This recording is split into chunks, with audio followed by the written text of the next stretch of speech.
The number Gil Torres had been awake since 4 thinking about was 340,000. That was the number of housing units currently inside Zoa City's framework that had been purchased by residents over the past 15 years at prices shaped entirely by the conditions the framework had created. People who had stretched their finances to reach those prices, who had taken on long-term commitments based on what the market was telling them their investment was worth, who had made irreversible decisions about where to live and how to organize their financial lives around a number the city had, through its own policies, helped establish. 340,000 units. Roughly 1 million people whose stability was tied directly to what happened next. Gil had built his career in housing policy, and he had seen what happened when cities moved too fast on restructuring. The theory was always clean. Open the supply, lower the barrier, let more people in. The reality was messier. Values shifted faster than people could absorb. Neighborhoods changed character before the people inside them understood what was changing. The people the policy was meant to protect found themselves holding assets that no longer meant what they had meant when they bought them, and the damage that did to real human lives rarely showed up in the policy documents that had authorized it. He had not become a housing official to do that to 1 million people. But Leon's data was sitting on his desk, and the school closures were real, and the outflow was real, and the city that did nothing was going to arrive at a place in 8 years that was considerably worse than anything a careful restructuring would produce. He needed Leon to look at the pricing tier data with him because he thought he had found a way through. Not a fast way. Not a painless way. But a way that kept both groups of people in the frame simultaneously, the ones locked out and the ones locked in, and moved the needle without pulling the ground from beneath either of them. Leon arrived at the planning authority at 7:40 in the morning to find Gil already 3 hours into his work, the screens in his office covered in housing data broken down by district, by year, by income bracket, by the specific tier classifications that had been sitting unchanged in the framework for 11 years. Gil walked him through the idea without preamble. The pricing tiers were the mechanism that was supposed to keep housing accessible across income levels. They defined what percentage of new development in any given zone had to be priced within reach of lower and middle income residents. The problem was that the tiers themselves had been set against income benchmarks from 11 years ago and had never been updated. In practical terms, this meant the city had been technically maintaining its affordable housing commitments while the definition of affordable had drifted so far from reality that it had become a number on paper with no relationship to what working people in Zoa City actually earned or needed. Gil's idea was not to tear the tier system down. It was to move it. Gradually, incrementally, in steps small enough that the market could absorb each one before the next one came. Recalibrate the income benchmarks to current reality. Adjust the percentage requirements upward in zones where the supply shortage was most acute. Introduce a new development incentive structure that made it financially attractive for builders to put more entry-level units into the market rather than concentrating on the upper end where the margins were comfortable. None of it was radical. Every individual piece of it was the kind of adjustment a housing framework was supposed to be capable of making as conditions changed. The reason it hadn't happened was the same reason most necessary things didn't happen in city governance until someone put the full picture on a table and refused to let the room look away from it. Leon looked at the model Gil had built through the night and asked him how long the full recalibration would take to move through the system if it were authorized today. Gil said 7 years for the framework changes to fully propagate. 3 years before the first meaningful shift in entry-level supply.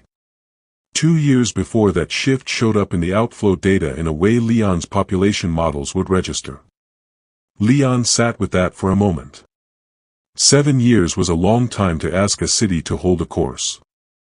Long enough for administrations to change, for priorities to shift, for the people who understood why the plan existed to move on and be replaced by people who only saw its short-term costs without the context of what it was preventing.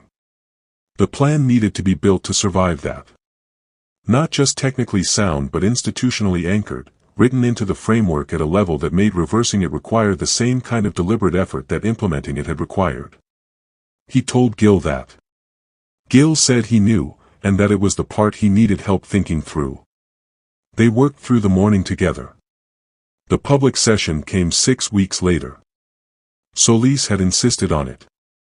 Whatever restructuring plan the planning authority moved forward with, she had said from the beginning, it would not be developed behind closed doors and handed to the city as a finished product.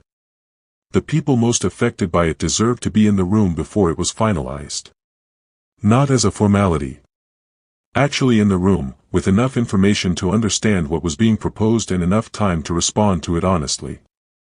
The session was held in a community center in the Eastern District. Leon had suggested the location deliberately.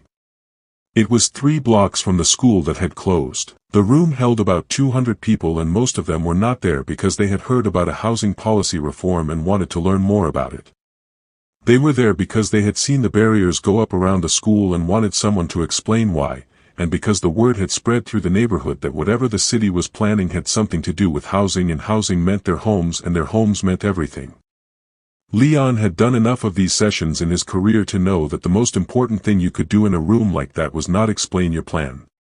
It was listen first. Let the room say what it needed to say before you said anything, because the moment you started explaining before people felt heard, you became something to argue against rather than someone to work with. So he sat at the front of the room for the first 40 minutes and listened. What he heard was not anger, though there was some of that. Mostly what he heard was the specific exhaustion of people who had been watching their neighborhood change around them for years and had not had a language to describe what was happening or a room where it felt worth saying.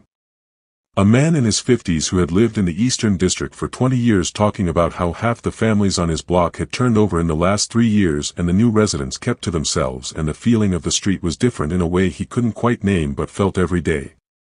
A younger man, late 20s, talking about the calculation he made every month between what his rent cost and what it would cost to go somewhere else, and how that calculation was getting harder to resolve in the city's favor. An older woman who had raised her children 2 blocks from the closed school and whose grandchildren she had expected to attend it. Leon wrote nothing down. He just listened. When he finally stood up and began talking, he did not begin with the plan. He began by telling the room what he had spent 4 years finding out. Not in technical language, not in policy terms, just plainly. That the city had been losing people. That the people it was losing were people like the ones in this room.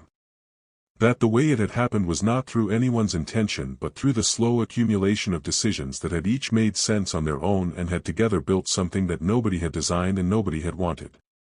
He told them about Calvin Du Bois. He watched the room recognize the story immediately, because most of them knew a Calvin Du Bois. Had been a Calvin Du Bois. Were currently being a Calvin Du Bois. Then he told them about the plan. He was honest about its timeline in a way that he knew some people in the room would not want to hear.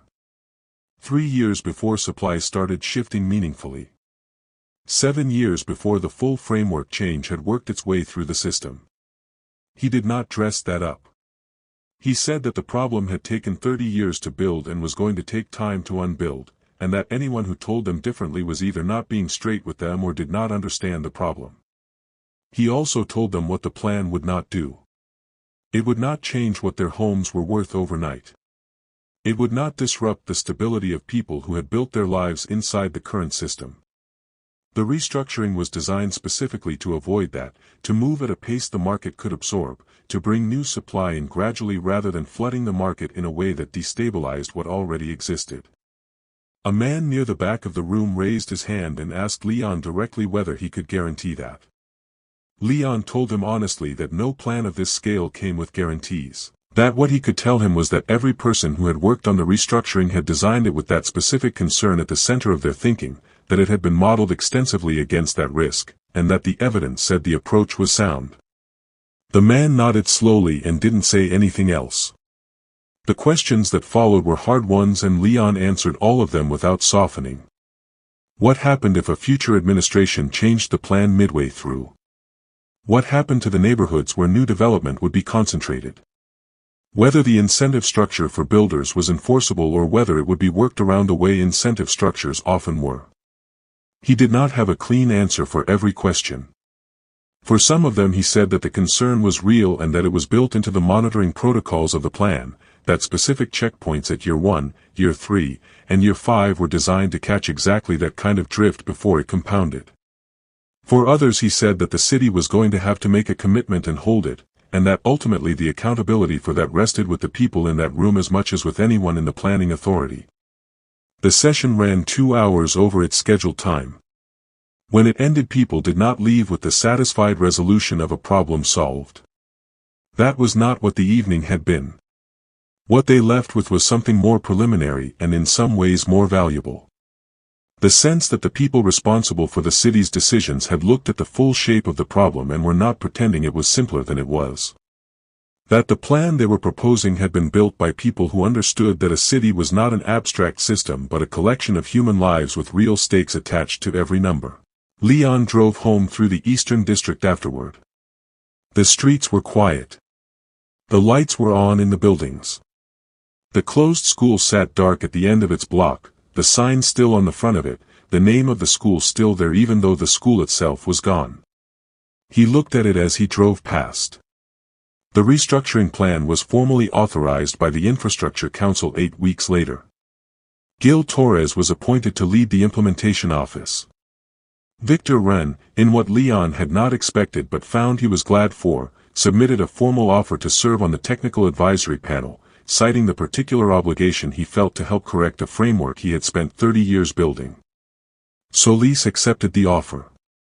Leon went back to his office and back to his data.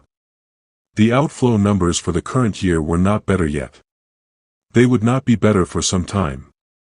The plan was moving, but plans at this scale moved slowly by design, and what the data showed today was still the problem, still the quiet bleed, still the city losing people it needed in numbers that didn't look dramatic until you put them side by side across 4 years and let them tell their story.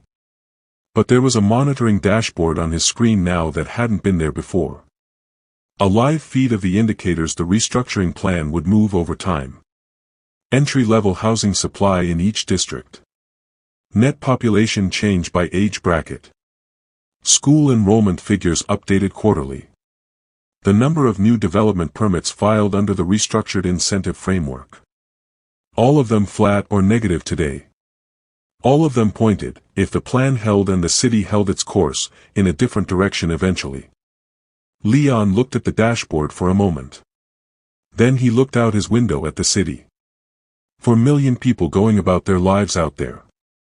Most of them unaware that the framework beneath their feet had just begun, slowly and quietly and with no particular drama, to change. The ones who had been locked out not yet feeling the difference. The ones locked in not yet feeling it either.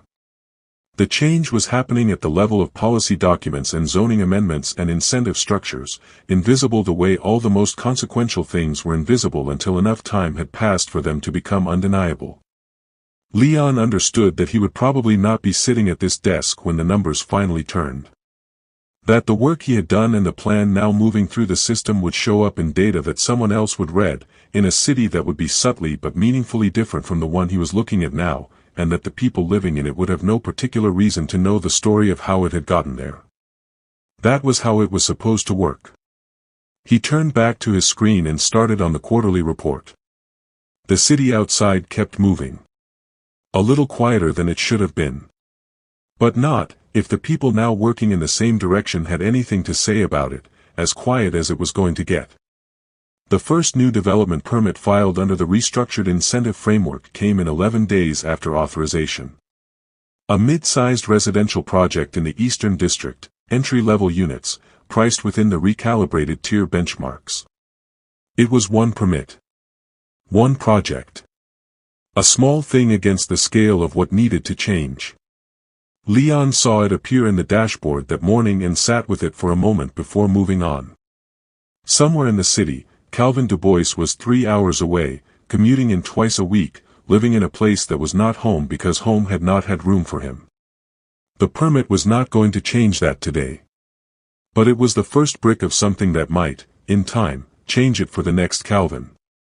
And the one after that. And the one after that.